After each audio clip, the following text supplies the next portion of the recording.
करण्याचा प्रयत्न करतात। ज्या शक्ती असा प्रयत्न करतात ते गर्दीची ठिकाणे हेरतात, ज्यामध्ये रेल्वे स्टेशन, एसटी स्टँड, बाजार, मॉल,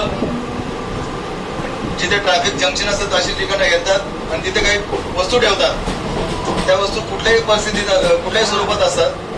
एखादं खेळणं असतं, वॉटर बॉटल असते, जेवणाचा डबा असतो, ट्रान्झिस्टर किंवा एखादी बॅग असते। अशी कुठलीही वस्तू जर आपल्याला दिसली तर त्या वस्तूला कृपया आपण हात लावू नका, ज्यामध्ये IED म्हणजे इम्प्रोवाइज एक्सप्लोसिव्ह डिव्हाइस असतं, ज्यामध्ये काही टोकदार पदार्थ असतात, ज्याने माणसं मरत नाहीत पण माणसं जखमी होतात आणि त्यामुळे जी पळापळ होते, जो आवाज होतो, जो वायू निघतो, त्याने जी चेंगराचेंगरी होते, त्यामुळे आपण नुकसान होतं। हे नुकसान टाळण्यासाठी आपण कुठल्याही वस्तूला हात लावू नका।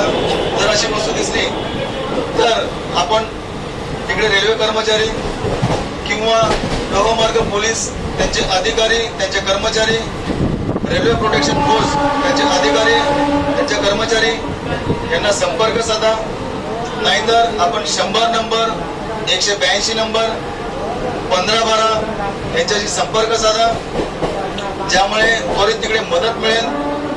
आपणास जो होणारा संभाव्य धोका तो टाळला जाईल आणि आपले व इतर प्रवाशांचे जीवित आपण त्यामुळे सुरक्षित कराल। अशा वेळेस तिकडे गर्दी करू नका।